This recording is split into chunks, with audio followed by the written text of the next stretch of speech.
Hi Clash Nation, this is me Faith Da Silva and I'm here to react sa performance ni Angel. Overall, it was great. Ang ganda ng range niya, yung pinakamababa na abot niya naman. Yung first part kung saan nag-growl siya, yung ako hindi ko magawa. Parang the Hulk yung sa akin. Pero yung sa kanya, buong buo. At saka yung stage presence niya, it was really there. And kung paano niya siguro dalhin yung song, kasi yung Bohemian Rhapsody, it's such a complicated song na kantahin. Ang napuna ko dun sa performance ni Angel, grabe yung range ng boses niya. Ang taas ha. Mataas na yung kanta, tinaas mo pa, nakakaloka ka.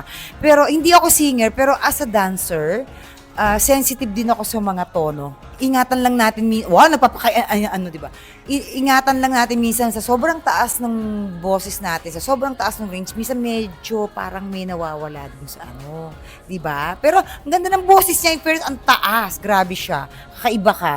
Bago tayo pumunta sa performance, nako, siya lang yung pinaka-guwapong Angel na nakilala ko. Sobrang angas niya, sobrang astig, kung paano niya dalhin yung sarili niya, angas, rock and roll talaga. Tsaka ang ganda nung choice nung kanta, sobrang bagay sa kanya at sa personality niya. Kahit hindi ko pa siya kilala, pero parang akmang-akma. Gusto kong mapanood siya in person. Alam kong mas marami pa siyang bala na itinatago. Angel, bugahan mo pa kami.